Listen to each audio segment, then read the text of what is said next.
오늘 주신 하나님 말씀은 신약성경 마태복음 6장 1절에서 4절까지 말씀입니다.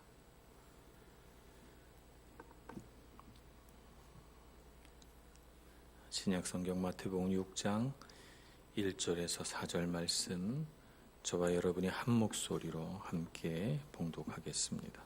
시작. 사람에게 보이려고 그들 앞에서 너희의 의를 행하지 않도록 주의하라. 그리하지 아니하면 하늘에 계신 너희 아버지께 상을 받지 못하느니라. 그러므로 구제할 때에 외식하는 자가 사람에게서 영광을 받으려고 회당과 거리에서 하는 것 같이 너희 앞에 나팔을 불지 말라. 진실로 너희에게 이르노니 그들은 자기 상을 이미 받았느니라. 너는 구제할 때에 오른손이 하는 것을 왼손이 모르게 하여 내 구제함을 은밀하게 하라. 은밀한 중에 보시는 너희 아버지께서 갚으시리라. 아멘. 마태복음 5장은 팔복을 선언하시면서 어떻게 사는 것이 복된 삶인가 라고 하는 것을 우리에게 가르쳐 주시면서 하나님의 말씀인 율법의 말씀들을 올바르게 해석하고 그것을 마음에 잘 담아서 즐겁게 하나님의 말씀을 따르는 자가 복이 있다는 것을 우리에게 가르쳐 주시고, 그렇게 살아야 빛이 되고 소금이 될 수 있다. 너희는 그렇게 부르심을 받았고 우리는 그런 존재다 하는 것을 우리에게 말씀하셨습니다. 마태복음 6장에 들어서서는 신앙의 본질이 무엇인가를 우리에게 가르쳐 주시기 시작합니다. 구제란 어떻게 해야 되는가? 기도는 어떻게 해야 되는가? 금식은 어떻게 해야 되는가? 우리가 하나님 앞에서 신앙생활 한다고 하면서 하는 우리의 모든 종교적인 행위들, 우리가 의롭게 생각하는 것들의 중심에 무엇이 있어야 하는가라고 하는 것을 우리에게 가르쳐 주시면서 우리가 하나님 앞에 올바른 신앙인으로 서기 위하여 주님께서는 우리에게 가르치고 있으신 것입니다. 그래서 6장은 5장에 말씀하신 것을 한층 더 깊게 우리에게 말씀하여 주는 그런 효과가 있습니다.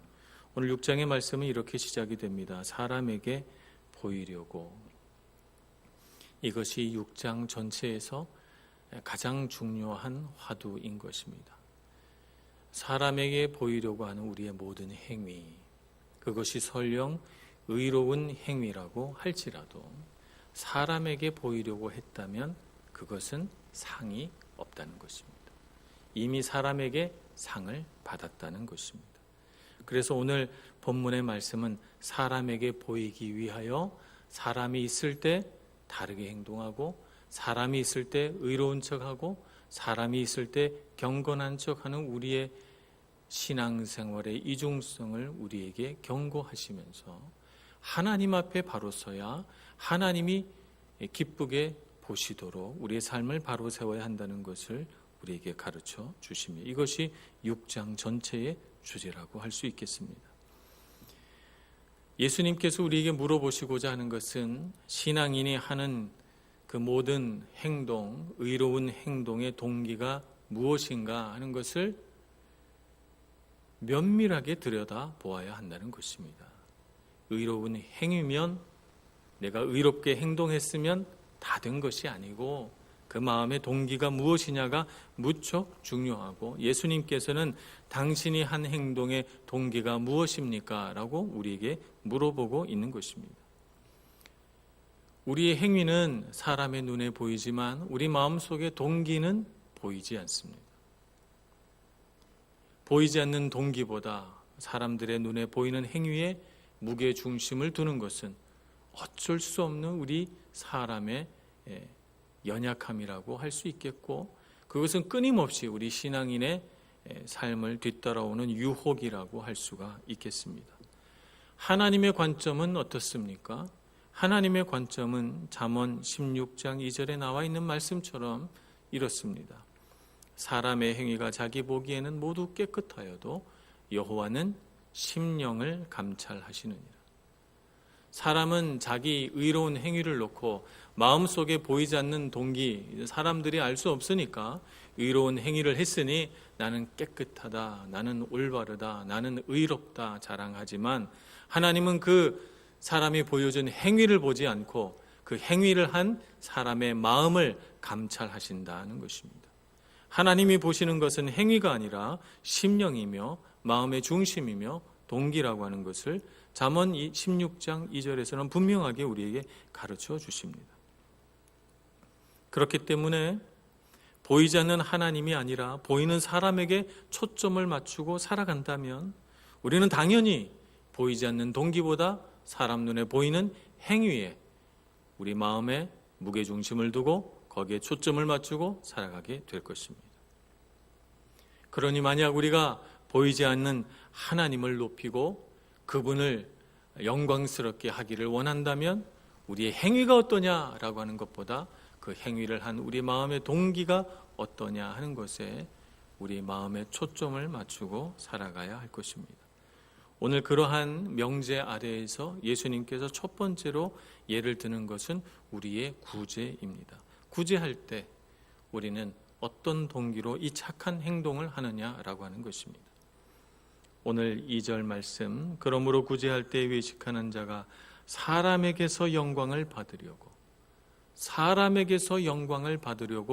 사람들이 모이는 회당과 거리에서 나팔을 불어대며 선한 행위를 광고하고 선전한다면 그의 의로운 행위, 곧 구제 행위는 하나님 앞에 영광스럽지 못하며 그 모든 상을 이미 다 받았으며 하나님이 기뻐하실 행위가 아니다라고 하는 것을 예수님께서 가르쳐 주시는 것입니다. 사람 앞에서 나팔을 분다라고 하는 것은 진짜 나팔을 부는 것이 아닙니다. 나팔을 부는 것처럼 하나의 은유법인데 광고하고 선전하고 사진 찍고 박수치고 자랑하고 허풍 떨고 과장하는 것을 말합니다. 사람들이 내 의로운 행위를 알아주지 못할까 봐, 내가 한 이 의롭고 선한 행위에 대해서 사람들이 조금이라도 더 높게 평가해 주기를 바라면서, 그래서 여러 가지 방법으로 사람들이 눈치채지 못하게 나의 의로운 행위를 드러내고자 하는 것입니다. 이것은 세상 자랑입니다. 세상 자랑은 단순히 내가 얼마나 돈이 많으냐 물질 자랑, 내가 얼마나 힘이 세냐 권력 자랑, 내가 얼마나 높은 자리에 있느냐 명예 자랑, 지식 자랑, 지혜 자랑만 세상 자랑이 아닙니다. 세상에 있는 이 자랑, 세상 자랑을 우리 교회 안에 신앙인들도 가지고 올 수 있습니다. 나의 의로운 행위, 나의 헌신, 나의 수고, 나의 선한 행위를 사람들이 알아줬으면 하는 것입니다. 물론 우리는 신앙인으로서 누군가가 수고하고 헌신하면 당연히 박수 쳐주고 축복해주고 잘한다고 해주고 위로해주고 격려해줘야 됩니다. 그것을 하지 말라는 것이 아닙니다. 그렇게 해야 됩니다. 저는 그것을 여러분께 권면합니다. 그러나 문제는 그렇게 해주는 사람이 문제가 아니고 그 행위를 하면서 사람들이 내 행위를 알아주나, 내 헌신에 대해서 얼마나 알고 있나, 내가 보이지 않는 곳에서 이렇게 헌신하는데 사람들이 알아주지 못하면 어떡하지? 라고 하는 그 마음의 동기, 그 마음의 동기는 하나님이 기뻐하시지 않는다는 것입니다. 우리가 기도할 때 보이지 않는 곳에서 헌신하는 분들 하나님 축복해달라고 기도합니다. 당연히 우리는 그렇게 해야 합니다. 그러나 우리가 보이지 않는 곳에서 헌신하고 수고할 때 사람들이 알아야 될 텐데 라고 하는 마음으로 헌신하고 있다면 그것은 그 동기에서부터 문제가 발생되는 것입니다. 예수님의 가르침은 어떻습니까? 예수님은 이렇게 가르치십니다. 너는 구제할 때에 오른손이 하는 것을 왼손이 모르게 하라고 가르치십니다. 사람의 손이 한 몸에 붙어 있는데 어떻게 오른손이 하는 것을 왼손이 모르게 하겠습니까? 오른손의 자아가 따로 있고 왼손의 자아가 따로 있어서 이 두 자아가 각기 다른 손을 쓰고 있는 것 아니지 않습니까? 한 사람이 두 손을 가지고 사용하는데 다른 손이 한 것을 그 다른 손이 알지 못하게 하라는 이 말씀은 은밀하게 사람들이 없는 곳에서, 아무도 알지 못하는 곳에서 선하고 아름답고 의로운 행위를 하도록 하라는 것입니다. 이것은 사람들이 보이지 않는 곳에서 하나님 앞에서 하나님이 보시게 살아가라는 뜻입니다. 그렇게 해서 하나님과 나 사이의 관계 안에서 의롭고 선한 행위를 함으로써 자신이 하고도 자신이 했다고 느끼지 못하는 헌신과 수고를 해야 한다는 것입니다. 자신도 자신이 하는 것을 의식하지 말고 하나님이 보시도록 그렇게 해야 한다는 것입니다. 그러면 은밀한 중에 보시는 우리 아버지께서 우리의 모든 수고를 갚아주신다 하십니다. 이것이 우리가 선한 행위, 구제하고 섬기는 행위를 할 때에 우리가 해야 할 일입니다. 우리의 삶의 목적이 무엇입니까? 우리는 무엇을 위해서 우리 인생을 살아갑니까? 사람들에게 칭찬받고 인정받는 것이 우리 삶의 목표입니까? 사람에게 어떻게 내가 좋은 사람으로 비춰지나 라고 하는 것이 우리의 목표입니까? 사람들에게 상을 받고 사람들 앞에서 내가 영광을 받으면 우리의 인생은 잘 사는 인생입니까? 그렇지 않습니다. 성경은 정말 여러 번에 걸쳐서 우리에게 가르치시지만 우리 삶의 목적은 하나님을 기쁘시게 하는 것, 하나님께 영광 돌리는 것, 이것이 우리 삶의 목적입니다. 그러므로 우리는 우리가 바라보는 시선의 목표를 다르게 설정해야 합니다.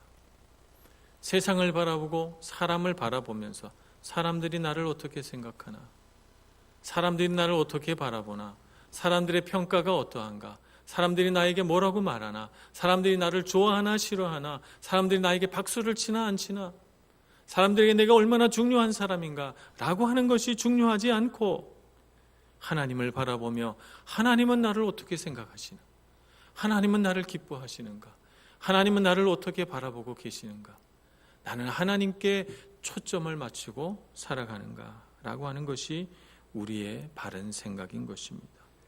그러므로 우리의 시선을 바로 세워야 합니다. 우리가 한 모든 수고, 헌신, 구제, 의로운 모든 행위는 하나님을 기쁘시게 했으면 됐습니다. 그것으로 족합니다. 하나님께서 기쁘게 받으시는 줄 알고 그것이 주님을 향하여 드린 우리 삶의 예배인 줄 알고 주님 앞에 드려진 우리의 아름다운 헌물인 줄 알고 주님께서 은밀하게 보시고 기쁘게 받으셨다면 그것으로 우리의 마음은 흡족하고 기쁘고 하나님 제가 참 잘했지요. 하나님 정말 감사합니다. 제가 이제는 이런 일도 할 줄 알아요. 라고 주님 앞에 기도할 때 하나님은 우리를 꼭 안아주시고 정말 자랑스러운 나의 자녀구나, 나의 아들이구나, 딸이구나 칭찬해 주실 것입니다. 우리는 하나님의 은혜를 묵상해야 합니다. 하나님께서 우리에게 주신 은혜가 얼마나 큽니까? 하나님의 큰 은혜 앞에서 내가 주님 앞에 한 나의 수고와 헌신은 얼마나 작은 것입니까? 하나님께서 나의 삶 가운데 베풀어 주신 생명과 능력과 은혜는 얼마나 큽니까? 내가 주님 앞에 원수되었을 때, 주님을 떠나 죄 가운데 살 때, 하나님을 원망하고 하나님을 저주하며 살아갈 때 주님께서 나를 강권적으로 붙드셔서 오늘 이와 같이 은혜 받는 자리에 하나님의 자랑스러운 자녀로 세워주셨으니 얼마나 놀라운 일이고 얼마나 큰 은혜입니까? 하나님의 큰 은혜 앞에서 내가 한 작은 수고, 내가 베푼 그 작은 선은 얼마나 보잘것없습니까? 그러므로 우리는 주님 앞에 헌신하고 수고하고도 주님, 이것은 주님의 은혜 앞에 아무것도 아닙니다. 부끄러울 뿐입니다. 할 수만 있다면 주님, 제가 더 많이 수고하고 제가 주님께 더 많이 드리기를 소원합니다. 라고 하는 마음으로 이 세상을 살아야 하는 것입니다. 우리 삶에 하나님을 향한 감사와 감격이 사라지면 큰일 납니다. 우린 주님 앞에 늘 감사하고 늘 감격하고 주님의 큰 은혜를 묵상하고 마음에 담으며 그 은혜의 길을 따라 걸어가야 우리의 삶에 능력이 있고 힘이 있고 주님께서 우리를 아름답게 사용해 주실 줄로 믿습니다. 만약 우리가 그렇게 살지 못하면 어떻게 되는가? 우리가 세상 사람들이 그러는 것처럼 내 마음의 동기는 사람들이 모르겠지. 내가 의로운 행위, 선한 행위 하면 됐지. 내 마음의 동기가 뭐 그렇게 중요한가? 내 마음의 동기는 중요하지 않고 보여지지도 않으니 이것은 가볍게 다루고, 보이지 않는 하나님이 나를 어떻게 평가하시나 그게 뭐 중요한가? 세상 사람들이 나를 어떻게 보느냐가 정말 중요하고, 내가 세상 사람들 속에서 이 평가와 다른 사람들이 주는 인정과 칭찬으로 인해서 내가 이 세상에서 조금이라도 더 인정받고 높아질 수 있다면, 이런 바람을 가지고 살아간다면 우리 삶에는 별 문제가 없을까? 히스기야 왕은 그의 모든 삶을 하나님 앞에 참 아름답게 헌신하며 드렸습니다만, 그가 등에 난 종양으로 인해서 죽으리라 선고를 받고 하나님 앞에 눈물 뿌려 기도한 후에 그가 15년의 삶을 연장받았을 때 그의 마음에는 하나님의 은혜가 묵상되지 않고 자기 삶의 연장된 15년으로 인한 교만한 마음이 들어왔습니다. 그래서 이사야서 39장에 보면 병이 나았다 하는 소식을 듣고 먼 땅에서 온 사신을 그가 기쁘게 맞아들입니다. 이 사신은 히스기야 왕이 나았다는 소식을 축하하러 온 사신입니다. 당시의 최고 강대국은 아수르였고, 아수르는 바로 이스라엘 코앞까지 진격해 와서 북이스라엘을 삼켜버렸습니다. 그런데 바벨론은 그보다 더 먼 곳에 있는 사신입니다. 이 바벨론 사자들이 오자 히스기야 왕은 너무 기뻤습니다. 그래서 그 사자들에게 자신의 궁중에 있는 모든 보물 창고를 다 열어서 은금과 향료와 보배와 기름과 심지어는 무기고까지 열어 내가 어떤 무기들을 갖고 있는지까지 다 보여줍니다. 자랑합니다. 히스기야의 것입니까? 하나님의 것입니까? 히스기야가 이룩한 것입니까? 히스기야가 수고하고 노력했으나 하나님께서 주시지 않았다면, 하나님께서 그에게 생명을 주시지 않았다면 그의 것이 조금도, 그 중에 하나도 히스기야 것이 될 수 없는 것인데 히스기야는 자랑합니다. 그래서 하나님께서 이사야 선지자를 보내어 히스기야 왕에게 이렇게 말씀하십니다. 이사야서 39장 6절 7절. 보라, 날이 이르리니 내 집에 있는 모든 소유와 내 조상들이 오늘까지 쌓아둔 것이 모두 바벨론으로 옮긴 바 되고 남을 것이 없으리라. 여호와의 말이니라. 또 내게서 태어날 자손 중에서 몇이 사로잡혀 바벨론 왕궁의 환관이 되리라 하셨나이다 라고 말합니다. 자랑해서 바벨론 사신이 야, 히스기야 왕 대단하네 이렇게 생각했을 줄로 히스기야 왕은 착각했습니다. 그러나 바벨론 사신은 어떻게 생각했습니까? 여기에 보물들이 참 많구나. 우리 왕에게 보고해서 이스라엘을 삼키고 이 모든 보물을 빼앗아가자. 이렇게 알아야지 생각했던 것입니다. 우리는 우리가 가진 자원, 우리가 한 수고, 우리가 한 모든 의로운 행위를 자랑하면 사람들이 그것을 보고 칭찬하고 야, 대단하다 우리를 칭찬해 줄 줄 알지만 우리와는 전혀 다른 생각을 할 수 있다는 것을 알아야 합니다. 자랑은 참으로 어리석은 행위입니다. 만약 우리가 자랑하고 살면 이렇게 되는 것입니다. 사람에게 보이려고 하면 이런 삶이 됩니다. 그러나 우리가 하나님께 보이려고 산다면 어떻게 될까? 마태복음 25장에 나온 것처럼 마지막 심판날에 하나님의 오른편에 서게 되는 사람이 됩니다. 예수님의 비유에 따르면 마지막 날 주님께서 재림하셔서 우리를 심판하시게 될 때 의로운 자들은 오른편에 세운다고 했습니다. 오른편에 세워서 주님께서 이렇게 말씀하십니다. 내가 줄일 때에 너희가 먹을 것을 주었고 목마를 때에 마시게 하였고 나그네 되었을 때 영접하였고 헐벗었을 때 옷을 입혔고 병들었을 때에 돌보았고 옥에 갇혔을 때에 와서 보았느니라 라고 말씀하세요. 그러니까 의로운 자들이 이구동성으로 주님 앞에 이렇게 말합니다. 어느 때 이에 의인들이 대답하여 이르되 주여 우리가 어느 때에 주께서 줄이신 것을 보고 음식을 대접하였으며 목마르신 것을 보고 마시게 하였나이까?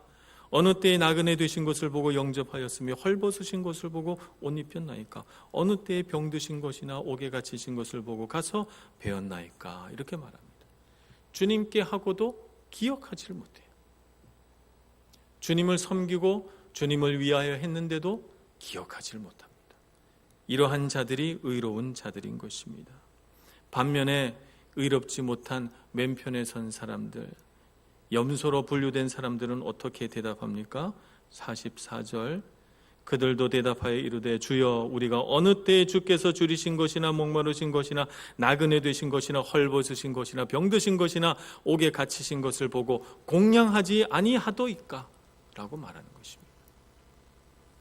자기의 의로운 행위를 사람들에게 보이고자 하고 자기가 한 행위를 끊임없이 기억해서 사람들이 알아줘야 될 텐데 라고 하는 삶은 하나님이 기뻐하시지 않는 삶이며, 이런 삶은 의로운 행위는 했으나 그러나 마지막 심판날에는 왼편으로 분류되고 마는 것입니다. 우리는 오른편에서는 의로운 자들과 같이 하나님 앞에서 의롭고 선하고 아름다운 인생을 살며 내가 한 의로운 행위에 초점 맞추지 않고 하나님을 기쁘시게 하나님께 영광 돌리는 삶을 살아가야 될 줄로 믿습니다. 종교개혁자들은 종교개혁을 하면서 그들의 마음 자세를 하나의 단어로 표현했습니다. 그것은 코람데오입니다. 코람데오는 하나님 앞에서라고 하는 말이죠. 신앙인으로서 가장 중요한 마음 자세가 무엇인가? 코람데오입니다. 하나님 앞에서. 하나님 앞에서 나는 어떤 마음인가? 하나님 앞에서 나의 동기는 무엇인가? 하나님 앞에서 나의 마음의 중심은 무엇인가 하는 것을 끊임없이 살펴보고 주님 앞에 바로 서야 하는 것입니다. 우리가 예배를 드립니다. 다 똑같이 예배 드리지만 그러나 마음의 동기가 무엇인가가 중요합니다. 오늘 예배 형식이 어떤가, 예배 순서가 어떤가, 정말 이 예배를 위해서 사람들이 얼마나 잘 준비했느냐라고 하는 것이 중요한 것이 아니고 예배 드리는 나의 마음의 동기가 무엇인가. 나는 하나님 앞에 지금 예배 드리기 위하여 몸부림치고 있는가. 나의 마음의 중심은 정말 하나님을 향해 서 있는가. 이것이 중요한 것입니다. 우리는 찬양합니다. 찬양할 때 중요한 것이 무엇입니까? 음정이 중요합니까? 박자가 중요합니까? 나의 목소리가 중요합니까? 나의 아름다움이 중요합니까? 찬양 드리는 나의 자세가 중요합니까? 무엇이 중요합니까? 하나님이 영광 받으시는가? 내가 영광 받는가? 하나님이 영광 받는가? 이것이 중요한 것입니다. 나의 모든 목소리를 다해서 하나님을 바라보고 하나님을 찬양하는가? 우리는 다 기도합니다. 열심히 기도합니다. 그러나 기도한 행위가 중요한 것이 아니고 무슨 마음으로 기도했는가? 내가 이렇게 기도를 오래 하니 나를 기도 잘하는, 기도 오래 하는 경건한 사람으로 알아주겠지라고 하는 마음으로 기도 시간을 채운다면 어찌 그 기도가 하나님이 받으시는 기도가 되겠습니까? 하나님을 의지하고 하나님을 향해 부르짖고 자기 마음의 중심을 들여서 하나님을 바라보려고 애쓰는 기도가, 그 눈물 어린 기도가 하나님 앞에 드려지는 기도가 되지 않겠습니까? 우리는 예배하고 찬양하고 기도하고 수없이 하나님 앞에서 의로운 행위들을 합니다만 정말 중요한 것은 얼마나 자주 얼마나 많이 그런 의로운 행위를 했느냐가 중요한 것이 아니고 내 마음의 중심이 무엇인가, 나의 동기가 무엇인가 하는 것입니다. 나를 기쁘게 할 것인가, 하나님을 기쁘게 할 것인가, 내가 영광 받을 것인가, 하나님께 영광 돌릴 것인가, 이 두 가지 사이에서 우리는 날마다 싸워야 합니다. 이 자아와의 싸움, 이 나 자신과의 싸움은 우리가 주님 앞에 가는 날까지 계속해야 되는 정말 치열한 싸움입니다. 이 싸움을 그만두고 내가 영광 받아도 그냥 내버려 두고, 내가 나를 기쁘게 하는 신앙생활을 해도 그냥 방치해 둘 때 우리의 신앙생활은 무뎌지고 은혜가 떨어지고 방황하게 되는 것입니다. 우리는 이 싸움을 그치지 않고 해야 되겠습니다. 나는 오늘 예배 잘 드리고 있는가? 나는 하나님 앞에 진실한 기도를 드리고 있는가? 나는 하나님 앞에 올바른 찬양을 드리고 있는가? 늘 우리 자신을 돌아보아야 할 것입니다. 예수님께서는 어떻게 사셨을까요? 예수님은 하나님과 동등된 분이십니다. 하나님의 아들이십니다. 예수님은 하나님과 동등된 분으로서 거기에 걸맞는 영광을 갖고 계십니다. 능력도 있으시고 지혜와 지식이 무한하신 분이십니다. 그런데 이분이 이 땅에 내려오실 때 어떻게 내려오셨습니까? 볼품없이 마르고 얼굴도 아름답지 않고 약한 몸으로 이 세상에 오셨습니다. 이 세상에 평범한 사람으로 오셨습니다. 아무 영광도 받지 않으셨고 사람들은 나사렛에서 무슨 선지자가 나냐? 예수님을 평가절하 하고 예수님이 능력을 행하시고 예수님께서 갖고 있는 모든 자원들, 그분의 능력과 지혜를 다 사용해서 하늘의 비밀들을 가르치시고 귀신들을 떠나가게 하고 병자를 고치시고 가난한 자에게 복음을 전하여도 그 예수님의 그 모든 헌신과 수고를 그들은 평가절하하며 아무것도 아닌 것으로 취급했습니다. 예수님은 그렇게 해도 조금도 개의치 아니하셨습니다. 자신을 드러내려고 하지 않으셨고 병자를 고치시고도 아무에게도 얘기하지 말라. 귀신을 떠나가게 하시고도 아무에게도 말하지 말라 가르치십니다. 모든 자원을 다 우리에게 주시고 본인은 아무 영광도 받지 않으시고 나의 먹을 양식은 아버지의 뜻을 따르는 그것이다 라고 말씀하시면서 마지막까지 하나님의 뜻에 순종하시면서 이름 없는 한 사람으로 자기의 생명까지 우리에게 주셨던 것입니다. 모든 자원, 그분의 모든 것, 생명까지 다 주셨습니다. 근데 우리가 뭐라고, 예수님의 발 뒤꿈치도 이르지 못할 우리가 뭐라고, 조금 수고했다고, 조금 헌신했다고 사람들이 알아주지 않는다고 섭섭해하고 교회가 알아주지 않는다고 속상해하고 사람들에게 어떻게 하면 인정받을까, 어떻게 하면 높임받을까 생각하니 우리는 얼마나 연약한 죄인입니까? 예수님처럼 살아야 될 줄로 믿습니다. 예수님의 마음이 우리의 마음이 되어야 할 줄로 믿습니다. 그래서 우리가 주님 뒤따라가면서 날마다 내가 영광 받으려고 하고 내가 주인공 되려고 하고 내가 나를 기쁘게 하려는 마음은 예수님과 함께 십자가에 못 박고 주님과 함께 살며 하나님께 영광 돌리고 하나님을 기쁘시게 하는 저와 여러분 모두가 될 수 있기를 간절히 소원합니다. 오늘 이 저녁에는 이렇게 우리의 마음을 다 내려놓고 겸손하게 주님 앞에 기도하시면서 하나님 앞에서 코람데오의 마음으로 간절히 기도할 수 있는 저와 여러분이 되기를 소원합니다. 기도하겠습니다. 하나님 아버지, 주님의 자비와 은총을 우리에게 내려 주옵소서. 우리는 우리 마음의 유혹을 쫓아서 우리가 기쁨을 얻기 위하여, 우리가 영광 받기 위하여 살지 않게 하여 주옵소서. 우리가 주님 앞에 헌신된 사람 되어서 하나님을 기쁘시게, 어떻게 하면 하나님이 영광 받으시게 할까? 날마다 주님 앞에 서서 주님만 바라보는 저희들 되게 해주시고 우리의 마음을 시험 들게 하고 넘어지게 하는 세상 자랑은 다 십자가에 못 박게 하여 주옵소서. 예수님의 이름으로 기도합니다.